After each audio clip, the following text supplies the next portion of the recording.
कोई भी सपना साकार करने के लिए सबसे जरूरी है सही कोच का होना। चुनिए एजुकेशन राइज को और करें अपने सपना साकार। Download the app now. Hello बच्चों, नमस्ते। स्वागत आप सभी का नए वीडियो में। कल हमने पढ़ा था आंकड़े, स्रोत और संकलन का पहला भाग। तो आज हम दूसरे भाग में लेकर के आए हैं नए टॉपिक और नए विषय। तो सबसे पहले शुरू करते हैं सूचकांक। आप सभी को सूचकांक के बारे में हमें जानकारी देते हुए शुरू करते हैं। सूचकांक का प्रयोग किसी विशेष क्षेत्र के प्रदर्शन का संकेतक देने के लिए किया जाता है, जिसको हम अंग्रेजी में इंडेक्स कहते हैं।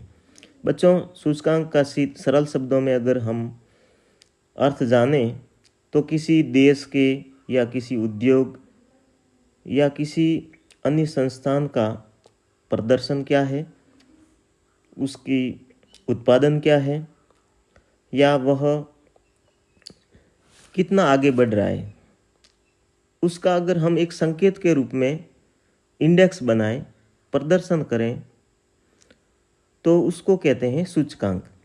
बच्चों, हम सूचकांक को आगे विस्तार से समझेंगे। नेक्स्ट है आवर्ती। साधारण शब्दों में अर्थ इसका है पुनरावर्ती। किसी पदमाला का अर्थ होता है संख्या समूह। जैसे किसी संख्या का समूह है, उसको हम पदमाला कहते हैं। मैं किसी चर मूल्य की कितनी बार पुनरावृत्ति हुई है। यहाँ पर चर मूल्य का मतलब होता है किसी संख्या को हम चर मानते हैं, किसी संख्या को हम चर कहेंगे, तो उस चर की पुनरावृत्ति कितनी बार हुई है। जैसे 3 की संख्या है, 3, 4, 5, 7, 8, 10 ऐसी कोई संख्याओं का एक समूह है, उसमें मान लो 3 की कितनी बार पुनरावृत्ति हुई है, तो जितनी बार पुनरावृत्ति हुई है उस संख्या को हम उस चर की आवर्ती कहेंगे। नेक्स्ट है आवर्ती वितरण।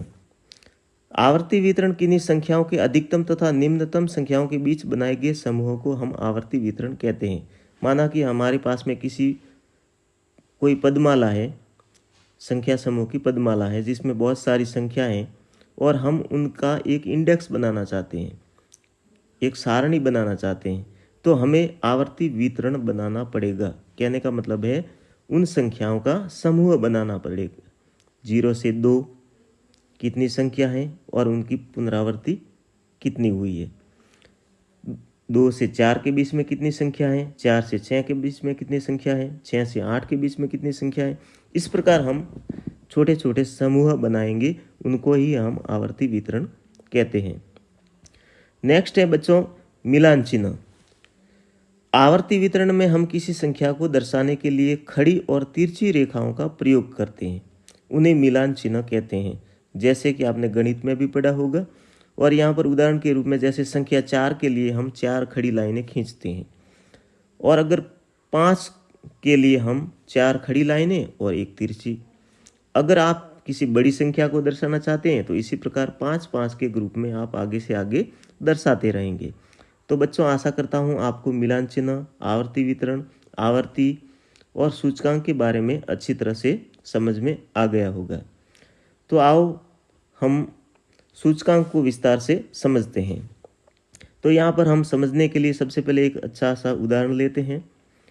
उदाहरण के लिए हमें किसी देश के वर्ष 2005 से 2009 तक के किसी वस्तु का सूचकांक ज्ञात करना है। यानी कोई वस्तु है और किसी देश में उसका उत्पादन होता है, तो अगर हम उसका सूचकांक ज्ञात करना चाहते हैं, यानी सूचकांक की सारणी बनाना चाहते हैं, तो हम कैसे बनाएंगे।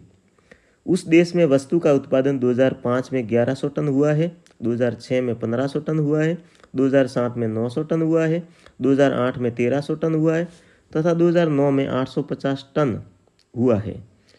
तो हम उसका सूचकांक कैसे बनाएंगे। तो सबसे पहले तो हम समझेंगे कि यहाँ हम सूचकांक कैसे ज्ञात करेंगे। तो सूचकांक ज्ञात करने के लिए बच्चों एक सूत्र है, जिसका नाम है sum of Q1 sum of Q0, sum of Q1 बटा सम ऑफ Q0 गुणा 100। यहाँ पर सम ऑफ Q1 का मतलब होता है वर्तमान वर्ष का उत्पादन, यानी हम जिस वर्ष का सूचकांक ज्ञात करते हैं उसका उत्पादन कितना हुआ है। दूसरा है सम ऑफ Q0, इसका मतलब होता है आधार वर्ष का उत्पादन, यानी हम किस वर्ष की तुलना सभी वर्षों से कर रहे हैं। तो यहाँ पर देखो, अगर हम उदाहरण में देखें तो हमें किस वर्ष की तुलना करनी है, यहाँ पर हमें 2005 की तुलना सब वर्षों से करनी है। सीधे शब्दों में अगर समझें तो सबसे छोटा वर्ष होता है, यानी जिस वर्ष से शुरुआत हुई है उस वर्ष को हमें लेना है, आधार वर्ष मानना है, और उसके बाद में जो अलग अलग वर्ष हैं उनको हम वर्तमान वर्ष मानेंगे। आधार वर्ष वो वर्ष जहाँ से आप सूचकांक ज्ञात कर रहे हो, अर्थात वर्ष 2005 से, तो आधार वर्ष होगा 2005। हमारे उदाहरण में 2005 है आधार वर्ष। तो हम सबसे पहले एक तालिका बनाएंगे और तालिका के माध्यम से हम समझेंगे, और आपको भी अगर ऐसा कोई प्रश्न आता है तो इसी प्रकार तालिका बना करके सूचकांक ज्ञात करना है। तो सबसे पहले हम लिखेंगे तालिका, फिर देश में वस्तु का उत्पादन, अगर देश की जगह किसी उद्योग का नाम है तो उस उद्योग का, वस्तु का नाम है तो वस्तु का नाम हम लिख सकते हैं। उसके बाद में एक साइड में वर्ष लिख लेंगे, फिर उत्पादन कितना टन में हुआ है तो टन में, मैट्रिक टन में हो तो मैट्रिक टन में, परिकलन और सूचकांक। तो सबसे पहले हम 2005 का निकालेंगे, तो क्योंकि हमारा आधार वर्ष 2005 है और उत्पादन हुआ है 1100 टन, तो 1100 टन भाग 1100 गुणा 100, ये क्योंकि वर्तमान वर्ष है 1100 और आधार वर्ष है 2005, और आधार वर्ष और वर्तमान वर्ष दोनों सेम है, इसलिए 1100 भाग 1100 गुणा 100, तो सूचकांक आएगा 100%। 2006 में 1500 टन हुआ है, तो वर्तमान वर्ष बटा आधार वर्ष यानी कि 1500 भाग 1100 गुणा 100, 136.36। यहाँ पर उत्पादन हुआ है 36.36 अधिक हुआ है, तो हमारा सूचकांक भी अधिक है। तीसरा है 2007, इसमें उत्पादन हुआ है 900 टन, तो 900 भाग 1100 गुणा 100, 81.81, तो यहाँ पर सूचकांक घटा है। चौथा है 2008, इसमें उत्पादन 1300 हुआ है, तो हम 1300 भाग 1100 गुणा 100 करेंगे, तो आंसर आएगा 118.18, यानी 18.18 का उत्पादन अधिक हुआ है, हमारा सूचकांक बढ़ा है।